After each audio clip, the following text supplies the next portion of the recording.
Tell me something, young man. How did you get your art out of your brain and onto that screen? So one day I was walking down an escalator. This was pre-pandemic, before the world went even more nuts than it was. And I saw an ad on one of the vertical screens that kind of similar to what you see behind me. And they were recently introduced into the metro station.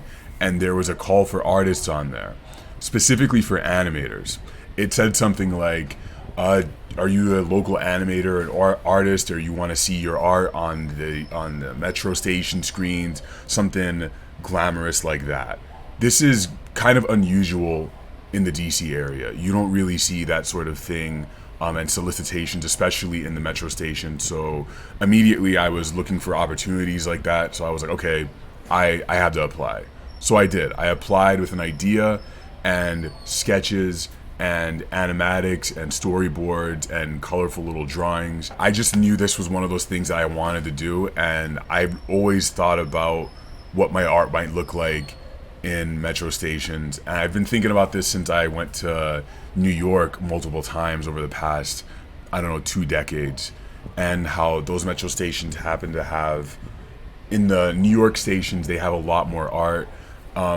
Obviously, it's kind of more of an art-run economy inside of their ecosystem and their infrastructure. So I always fantasized about what that would be like if I were in metro stations, if I were making art, what kind of stuff I would do.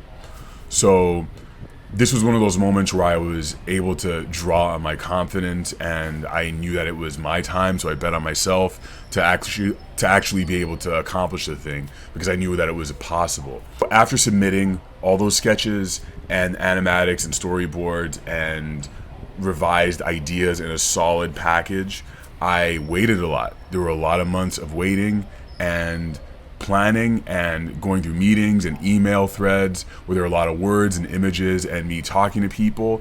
And I worked with a lot of interesting people to help me get this thing created. This is one of those things with digital art that I've learned over the years, is especially when you're working for clients, these things are a process. You have to make sure that you are delivering something that is according to what it is that they want.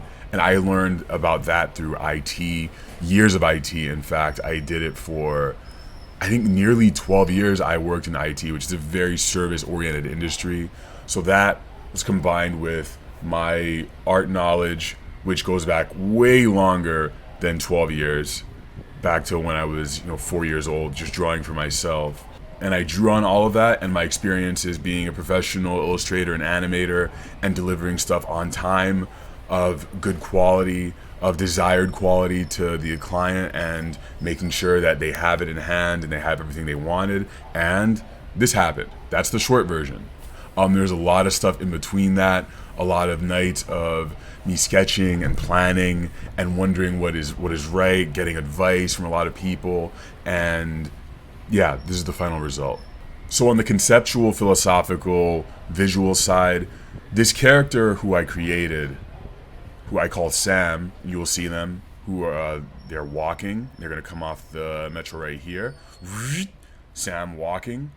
Sam to me is a composite character of to represent all the diversity in the DC metro area, this very black area, this very historically amazing, culturally diverse